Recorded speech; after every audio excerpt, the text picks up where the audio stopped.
I flipping hate Halloween. Well, actually, to be more truthful, I love the dressing up. I love the playful fun side. I love all the, excitement around, kids and dress ups and all those kinds of things. That's great fun. And I even love some lovely sweet things around Halloween. But here's the problem I have. One problem, it's sugar. Okay? And that sugar is actually killing us. Now, I don't know about you, but I grew up with sugar as a culture around Halloween and like filling up pillow sacks of Halloween and having that candy, over the week or two after Halloween, and picking out the really good stuff and then slowly going to the hardcore sugar. And my parents didn't know how bad sugar was for me and that they were actually setting me up for a lifelong sugar addiction, right? They had no idea that stuff in that sack was actually contributing to dramatic mood swings, hormonal issues, memory fog, not being able to sleep well, all kinds of symptoms around ADHD. And they just wanted me to be happy. They wanted to be the fun parents. I mean, no one wants to be the bad parent, right? No one wants to be a bad parent.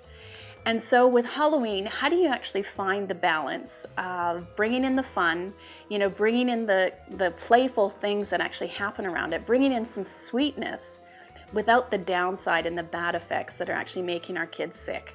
Okay, so I've gone into my cauldron of creativity and come up with a recipe that I think will actually be the antidote to a lot of those things. So it's got the lovely sweetness in it. It's got the chocolatiness.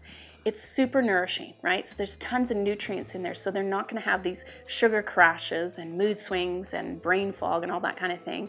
And it's a fun thing that you can actually get the kids involved in making.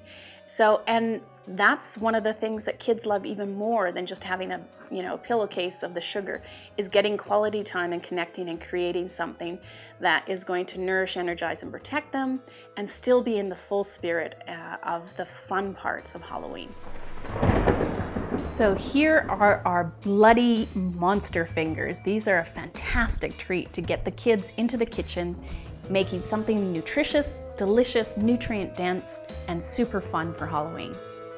We start the recipe by adding in our pumpkin seeds, and then we put in cashews that are raw. Again, all of these nuts are raw, and then some almonds and some hemp seeds. So this is our nut base, nut and seed base, which provides a really nutrient dense base for our monster fingers. We add in some cacao and about 3 tablespoons, and what we want is also a little bit of vanilla bean powder, which you can get in health food stores. That gives us the vanilla flavor without the alcohol or sugar, and a bit of fiber. So what we're doing is we're just blending all of this up in the food processor until you get this meal-like texture.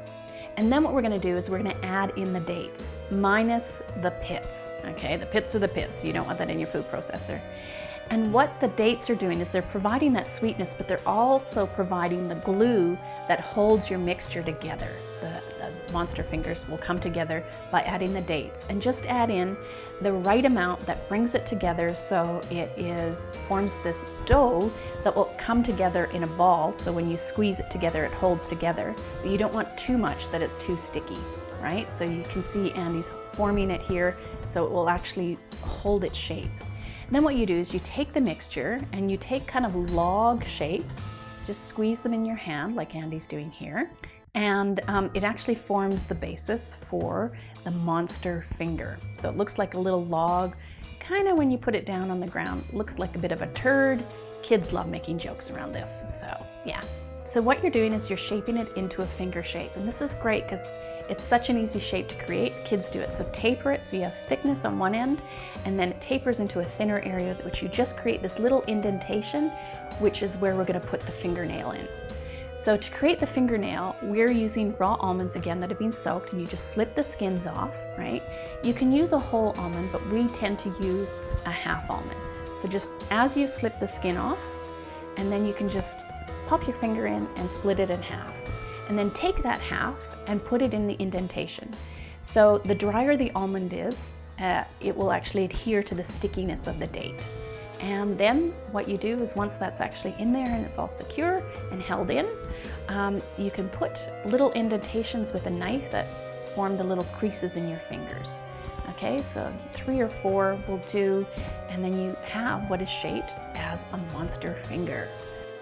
So now we're gonna make our bloody sauce, okay, the bloody gooey gut sauce. And that's just by taking mixed berries and popping them in a saucepan with a little bit of water and then just mushing it until you've got like this bloody gut kind of concoction that you can then take your monster fingers to actually dip in. So now you're getting this lovely natural sweetness with a monster finger that's super fun. You can play with the mixture. You can play in setting it up like Andy's done here with the bloody sauce, some candles, a little bit of cotton wool around it for effect.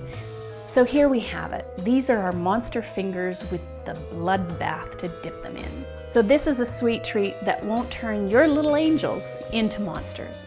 They are nutritious, they're delicious, they're fun, they get the kids into the spirit of Halloween, and they get to create something that's actually going to nourish them. So for more delicious recipes like this that won't spike your blood sugar, are super easy to prepare and absolutely delicious, click the link below to find out more about our 21-day sugar-free challenge.